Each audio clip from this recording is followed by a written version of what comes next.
The text message glowed on my phone screen, 7 words that shattered my world into a million unrecognizable pieces. Mom, change of plans. You're not coming to Italy. I read it once, twice, a third time, my mind refusing to process the meaning. The bustling noise of the JFK airport terminal faded into a dull, distant roar. I stood there, a 65-year-old woman with a new passport in her hand and a suitcase packed with dreams, suddenly feeling like the most invisible person on earth. But before I go on, if you're new here, make sure you've subscribed to the channel. And let me know in the comments, where are you watching from? It always amazes me, the corners of the world our stories reach. I can still smell the stale coffee and disinfectant of that airport. I'd arrived 2 hours early, buzzing with a nervous excitement I hadn't felt in decades. This wasn't just a trip, it was a pilgrimage. A 2-week tour of Tuscany with my son, Michael, his wife, Jessica, and my 2 granddaughters. It was a dream I'd scrimped and saved for, a reward after a lifetime of putting everyone else first. My late husband, Frank, and I had always talked about seeing the Italian countryside. After he passed, Michael had promised we'd go. "We'll do it for Dad, Mom," he'd said, his hands squeezing mine. That was 3 years ago. I clutched my oversized purse, filled with Italian phrase books, maps I'd meticulously highlighted, and a brand new sun hat. I was ready. But Michael's family was, as usual, running late. "Jessica's still packing," Michael had texted an hour ago. Nothing new. Since he'd married her, punctuality had become a forgotten art. So I waited, perched on a hard plastic seat, watching other families hug and laugh, their excitement a stark contrast to the cold dread beginning to pool in my stomach. That's when my phone buzzed. "Mom, there's been a change of plans. You're not coming with us to Italy.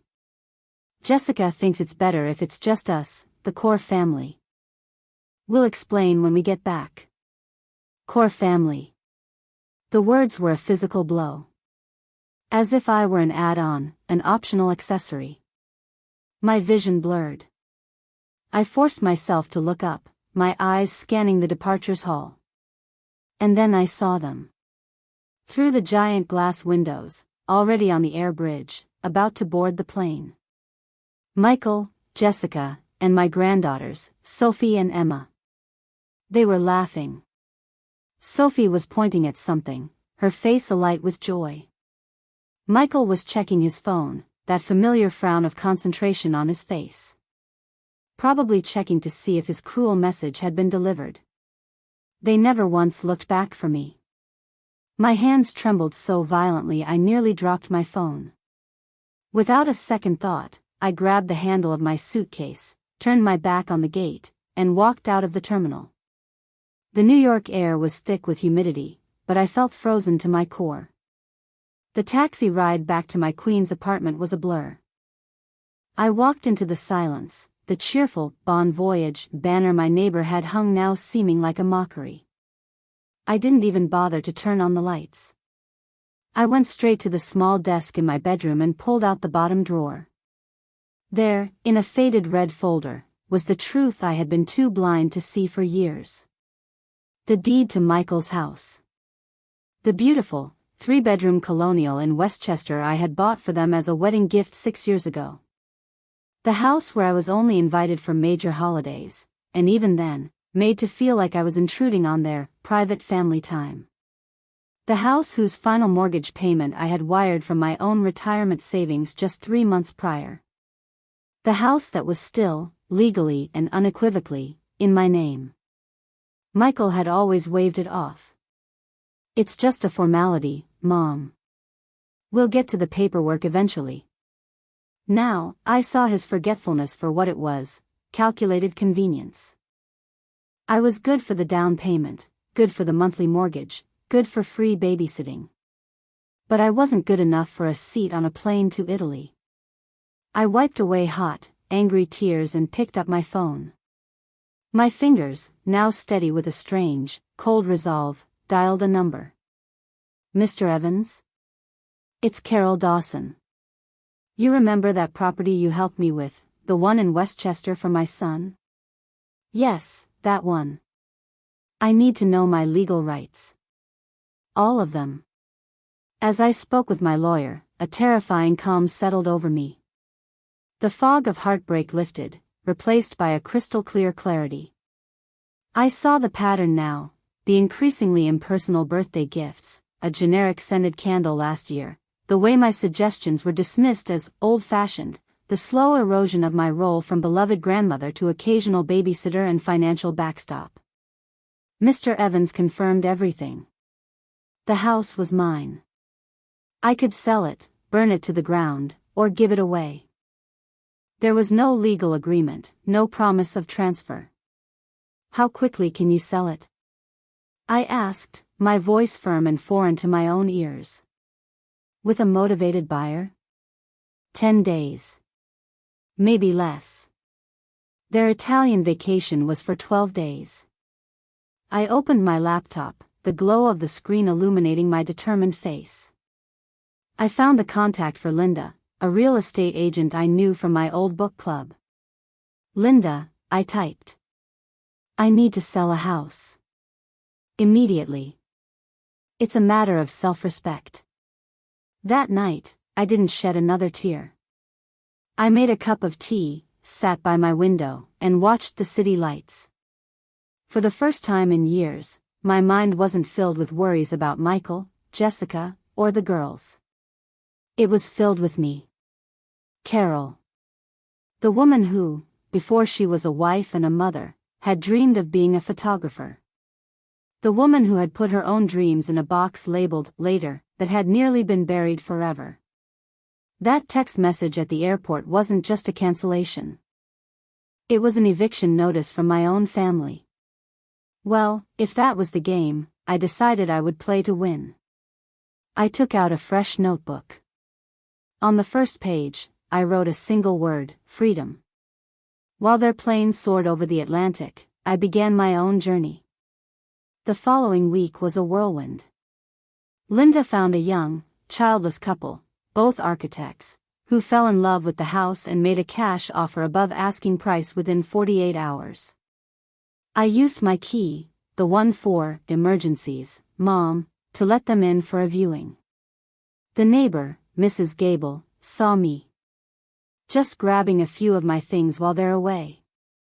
I called out, my voice sickeningly sweet. She waved, completely fooled. I was, after all, the dependable Grandma Carol. Walking through those rooms was like touring a museum of my own naivete. The photos on the walls had slowly been curated to exclude me. The hand-knitted blanket I'd made for Sophie was folded in a linen closet, replaced by a stark, modern throw. In Michael's home office, I found it, a draft document from a lawyer, titled Property Transfer, dated 4 months ago. They were waiting for the right moment to present it to me, likely after I'd paid off the mortgage. The proof of their strategy was in my hands. The sale proceeded at lightning speed. The money hit my account the day before their return flight. I hired a moving company to pack all their personal belongings into a storage unit, paid for 3 months. Then, I wrote my letter. Michael and Jessica, the house on 42 Willow Lane has been sold. It was always mine, a fact you knew but chose to ignore, just as you ignored the fact that I was the one who paid for it. Your message at the airport, defining me as outside your core family, was the final, painful clarification I needed. I finally understand my place in your lives, convenient, but not central. Your belongings are in a storage unit. The key and contract are with my lawyer, Mr. Evans. Do not contact me. Just as you needed space for your family, I now need space to rediscover who I am, beyond a grandmother you remember on holidays and a mother you call when you need money. Carol. I left the letter, along with a copy of the deed and the bill of sale, on the pristine granite countertop of what was no longer their kitchen. On my last night as the owner, I stood in the empty living room. I put on my phone, Etta James's, At Last. And I danced. I spun around in the barren space, my arms outstretched, my laughter mixing with tears of furious, liberating joy. This wasn't a dance of vengeance, it was a funeral for the person I had been, the people pleaser, the perpetual giver, the human safety net. The next day, I handed the keys to the new owners. "It's a wonderful house," the young woman said, beaming. "You can feel the love here." "There was," I replied softly. "But not all love is respected." I returned to my apartment and booked a one-way ticket to Santorini, a place Frank and I had dreamed of but never seen. I sent the itinerary to my sister, Beth, with a 2-word text, "You in?" The flight left in 1 month. As their plane landed back in New York, mine was being prepared for a very different destination. They were returning to a life that had vanished. I was departing for one that was just beginning. The game was over, and I had just reclaimed the board. The first message arrived 3 days before their return. "Mom, we're back. Italy was incredible, but the girls missed you so much. Can't wait to see you and show you the pictures."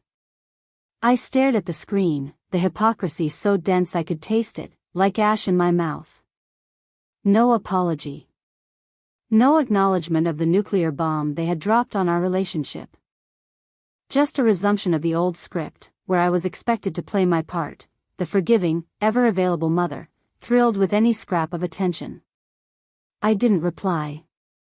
The silence was my weapon, my shield, my first true act of rebellion in 40 years of motherhood. The next day, a message from Jessica. "Carol, we brought you back the most beautiful ceramic olive oil cruet from a little village in Tuscany. Sophie picked it out especially for you." Again, I left it on read. A cheap trinket to placate the woman they had deemed unworthy of the actual experience. The anger was a cold, hard stone in my chest, but it was better than the shattered, weeping mess I had been at the airport. On the day of their return, I did something perverse. I took a taxi to a coffee shop with a view of the interstate leading from JFK. I sat with a cappuccino, watching the traffic, and wondered which car held my son, my daughter-in-law, my granddaughters, returning tanned and happy to a home that no longer existed. I didn't need to see their faces when they discovered the truth. The imagining was enough. The doorbell rang at 8:17 the next morning. I looked through the peephole. Michael stood there, alone. He looked haggard, his vacation tan unable to mask the deep circles under his eyes. The confident posture he'd cultivated since his corporate promotion was gone, his shoulders were slumped. I opened the door and stood there, silent. "How could you?" he whispered, his voice cracking. The words were an accusation, but his tone was pure, unadulterated shock. "You sold our home. You sold our home, Mom." "It wasn't your home, Michael. It was my house. The deed you never bothered to have transferred. The contract you never bothered to read." He ran a hand through his hair, making it stand on end. "We lived there. The girls, their rooms, all their memories, and I had a memory of a family that included me on a trip to Italy," I said, my voice dangerously calm. "It's funny how some memories are disposable. It was one trip." "One," he exploded, finally finding his anger. "Was it worth it? To make my children homeless over one trip?" That question. It ignited a fire in me that decades of docile compliance had banked. "Homeless?" I repeated, stepping closer. "You have a 6-figure salary and a storage unit full of your things. I was your mother, and you made me feel homeless in my own family. Did you think about me when you sent that text? When you boarded that plane without a single glance back?" It was a poor choice of words. Jessica was stressed, her mother has been ill. "Don't," I cut him off, my voice sharp as a blade. "Don't you dare use her as a shield. You are a grown man. You pressed send. You chose core family. That wasn't a slip of the tongue, Michael. It was a declaration. He collapsed onto my sofa, the fight draining out of him, replaced by a bewildered exhaustion. What are we supposed to do now? Where are we supposed to go? You'll figure it out. You have 3 months of paid storage. And yes, I thought about the girls. I thought about what kind of women they will become, watching their father treat his mother like a useful appliance that can be unplugged when it's no longer needed. He looked at me as if I were a stranger. And in that moment, I was. Jessica is, she's devastated, he said, as if this information should shatter my resolve. Good, I said, and the word hung in the air, stark and unforgiving. Now she knows how it feels. He left 20 minutes later, a broken man. As the door closed, I expected to feel a wave of guilt. Instead, I felt a profound, unsettling relief. The truth, however ugly, was finally out in the open. The following weeks were a barrage of flying monkeys. My phone buzzed incessantly with calls and messages from mutual friends, activated by Jessica's expertly curated campaign of victimhood. Carol, I heard what happened, clucked my old friend, Brenda. I know they hurt you, but to sell the house out from under them? It's so extreme. Think of the children. They are not on the street, Brenda, I replied, my tone flat. They are in a temporary rental, I'm sure. Michael always said the house was too big for them anyway. Now they have the perfect opportunity to find something more suitable for their core family. A bouquet of white lilies arrived from Jessica. The card was a masterpiece of non-apology. Carol, I am sorry for the misunderstanding and the pain we've caused. The children are heartbroken. Can we please talk? For them? I took a picture of the flowers, sent a text, thank you for the flowers, and dropped them in the trash. It was not forgiveness.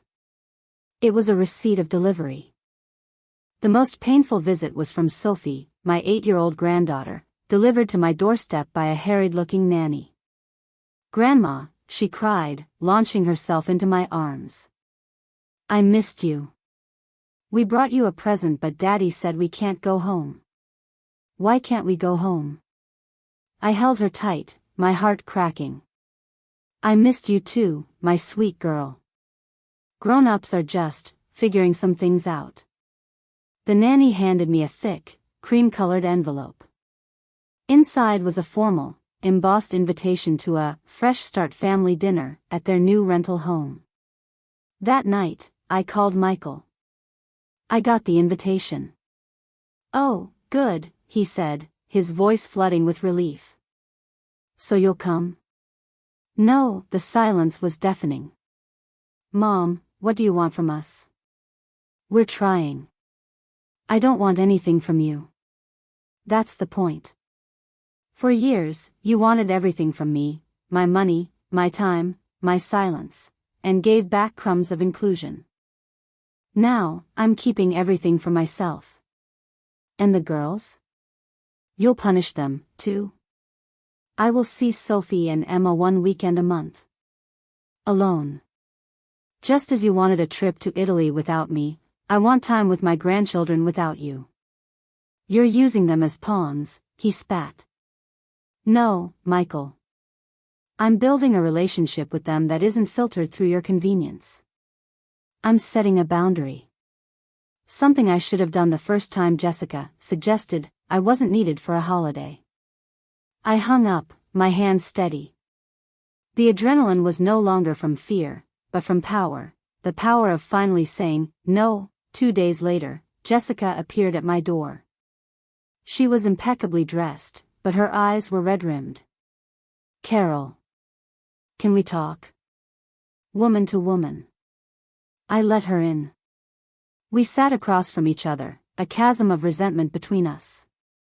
What's happened to you? She asked, her tone a blend of concern and accusation. This isn't the Carol we know. You're right, I said. That Carol died at JFK Airport. This is who's left. She looked down at her hands. It was a mistake. A terrible, stressful mistake. A mistake is double booking a hotel room. What you did was a deliberate, cruel exclusion. You showed me exactly what I am to you. We've always been grateful for everything you've done, she said, her voice trembling with practiced sincerity. The house, your help with the girls, were you? Is this how you show gratitude? By treating me like a service provider whose contract can be terminated without notice? She flinched.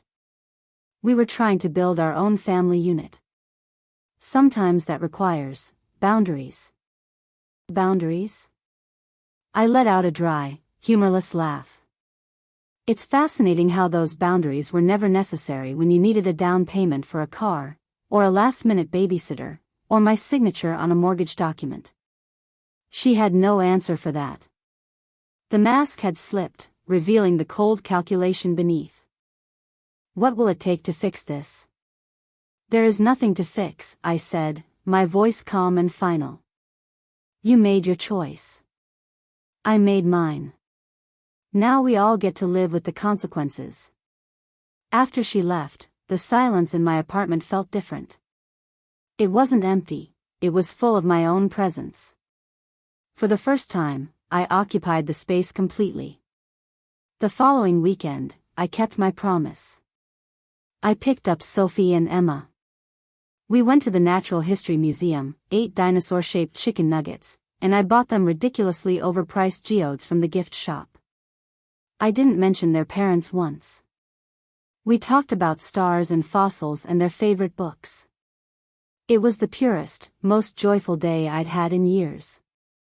When I dropped them off, Michael was waiting on the porch of a small, tidy townhouse. Did you have a good time? He asked, his voice strained. We had a wonderful time, I said, handing him the girls' backpacks and a rolled-up paper covered in glitter glue. They made you a masterpiece. Thank you, he said, and for a moment, it sounded genuine. For not punishing them. I would never, I said. I'm not like you. He absorbed the blow without a word. When does your flight leave? 3 weeks. And you're really not coming back? I don't know. I'm finally putting my needs first. I'll stay as long as it takes to find out what those needs are. Panic flickered in his eyes. And if we need you? If the girls need you? I gave him a small, sad smile. You survived 2 weeks in Italy without me. I'm sure you'll manage. The night before my flight to Santorini, I did something I'd been dreading. I opened the old cedar chest at the foot of my bed. Inside were the artifacts of Michael's life, his first tiny baseball glove, his graduation tassels, a clay handprint from kindergarten. Each item was a testament to a love I thought was unbreakable. I didn't throw them away. I simply acknowledged that the story they told was over. A new one was beginning. As the taxi pulled away from my curb the next morning, my phone buzzed. Have a safe flight, Mom. We love you. I didn't reply. Love, I had learned, was not enough. Without respect, it was just a word used to manipulate. The plane soared into the sky, and as America shrunk below me, I felt the final chains of expectation fall away. I wasn't just Carol, the mother, the grandmother. I was Carol, the woman. And her story was just getting started. The revenge was complete, but the rebirth was only beginning. And it was going to be glorious. The first thing that struck me about Santorini was the light.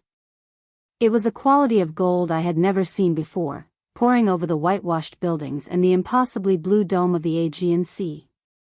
It felt like walking into a photograph I'd pinned to my vision board a lifetime ago. My sister, Beth, was waiting at the tiny airport, her face tanned and crinkled into a huge smile. Took you long enough, she said, pulling me into a fierce hug. Beth, 2 years my junior, had chosen a different path, never married, built a life as a freelance travel writer, and had a fearlessness I'd always secretly envied. My small apartment in the village of Oia was a revelation. It was little more than a single room with a narrow bed and a small kitchenette, but it had a terrace that looked directly out over the caldera. The view was so breathtaking it was almost absurd. This wasn't a vacation, it was a relocation of the soul.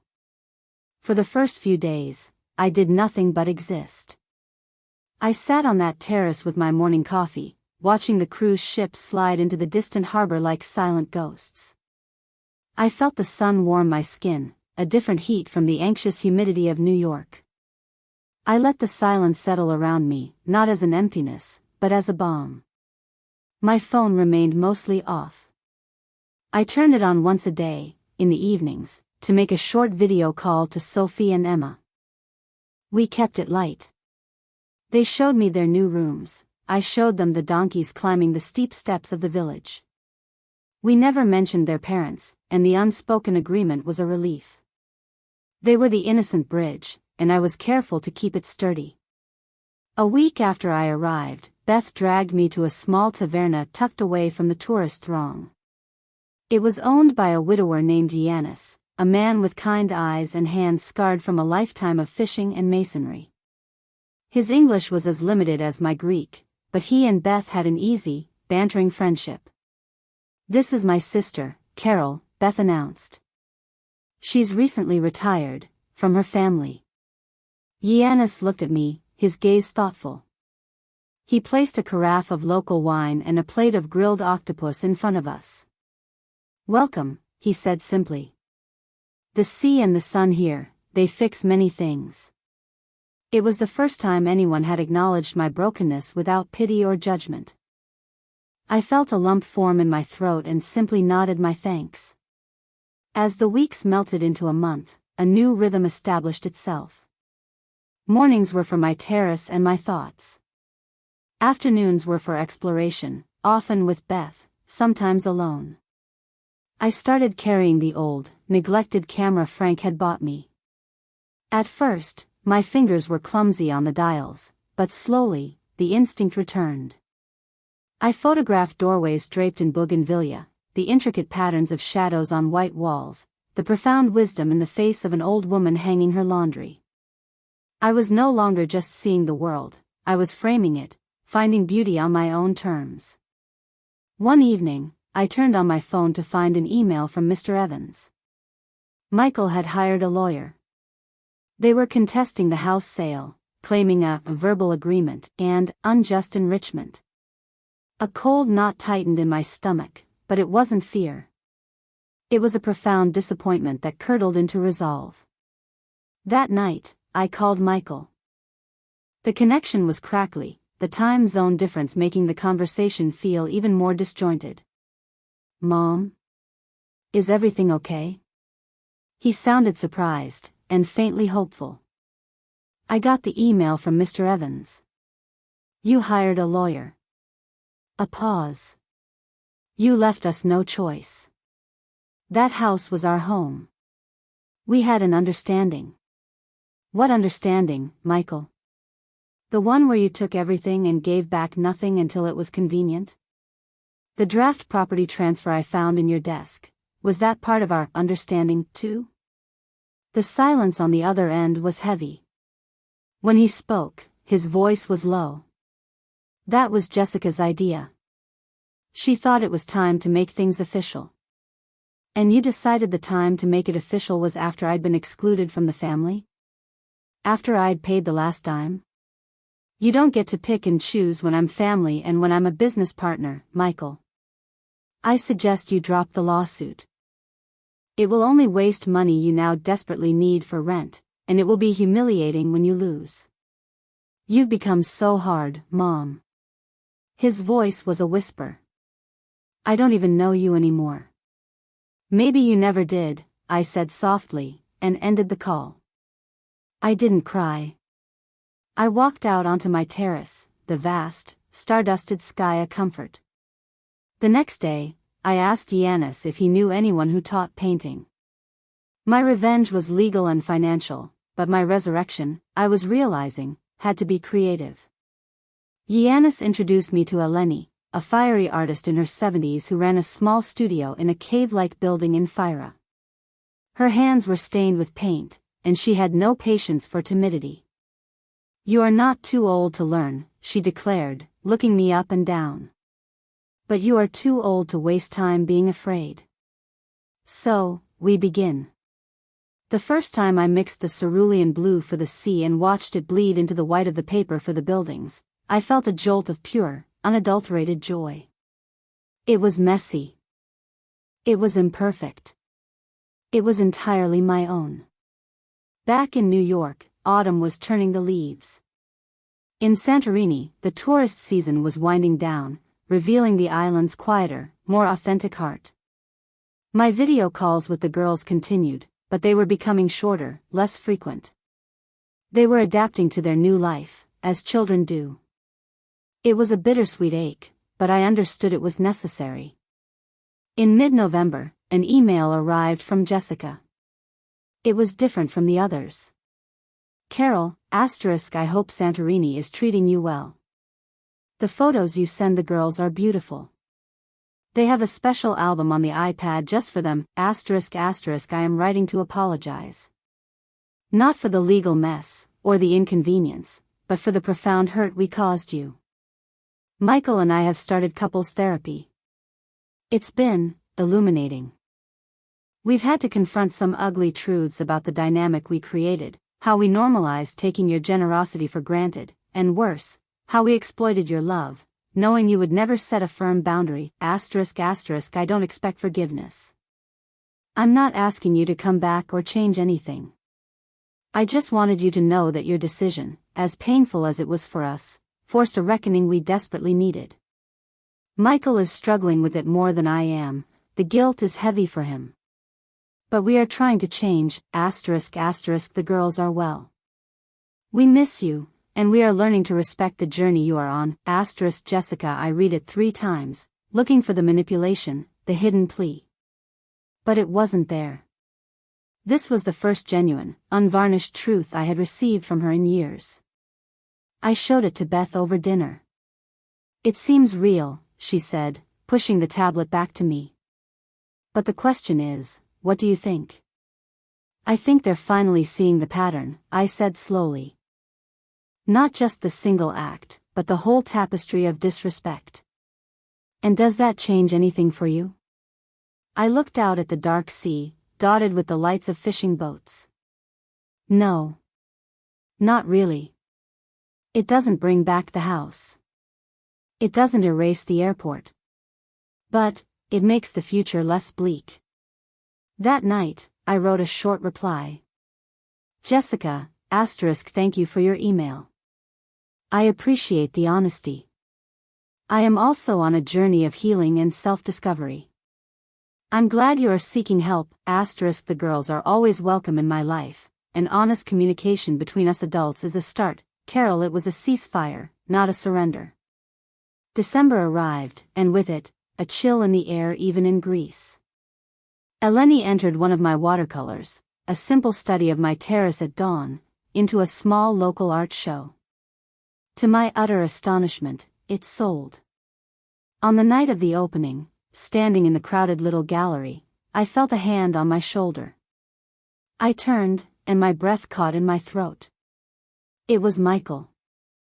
He was thinner, his face looked older, but his eyes were clearer. "Mom. What are you doing here?" I managed to ask. "Beth may have mentioned it on Facebook," he said with a small, hesitant smile. "I thought it was time we talked. Face to face."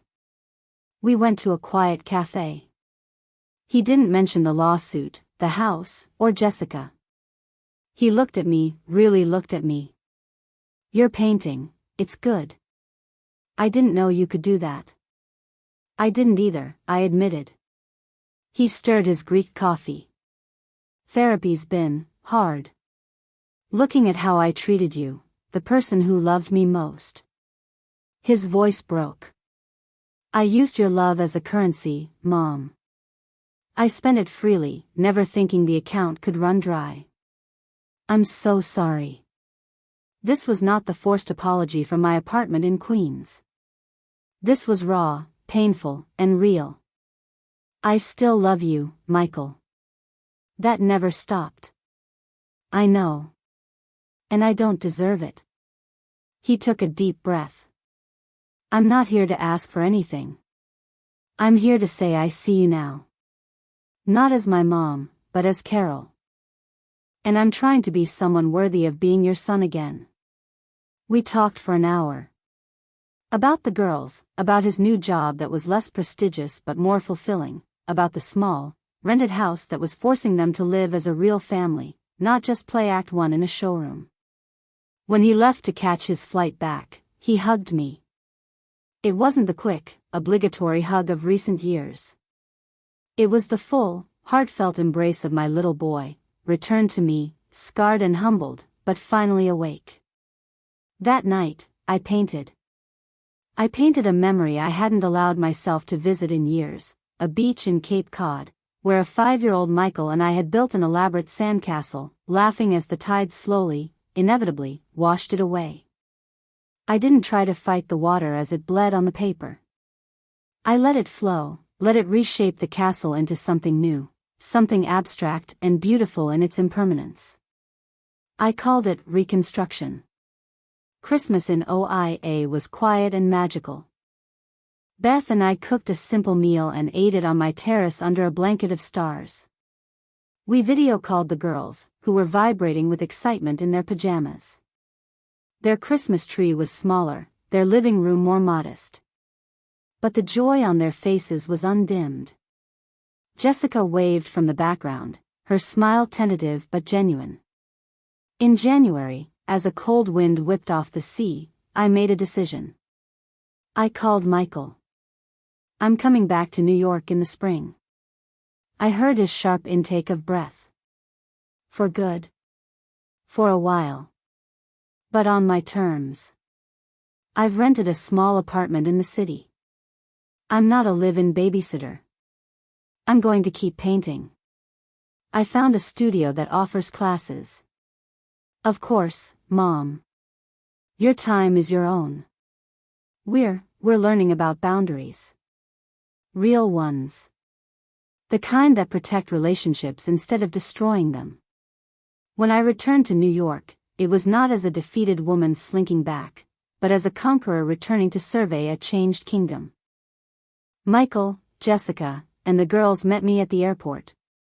The hugs were careful, but real. The new dynamic was fragile, a delicate sapling, but it was growing in honest soil. We established a new rhythm. Sunday dinners, where we talked about real things, their therapy, my painting, the girls' fears and triumphs. I took Sophie and Emma to museums and parks, my relationship with them now unburdened by the resentment that had festered between the adults. On a warm Sunday afternoon 6 months after my return, we were having a barbecue in the small, weedy backyard of their rental house. Michael was manning a cheap grill, Jessica was setting a picnic table, and the girls were chasing fireflies.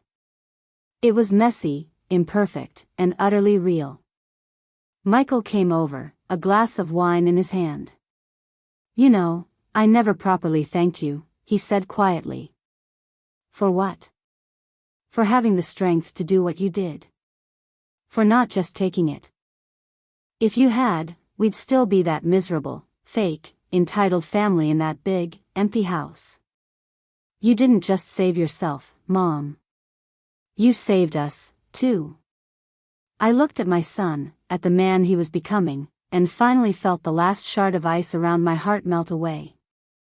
The revenge was complete, but it was the reconciliation, hard-won and built on a foundation of brutal honesty, that was the true victory. The house was gone, but a home, at last, was being built.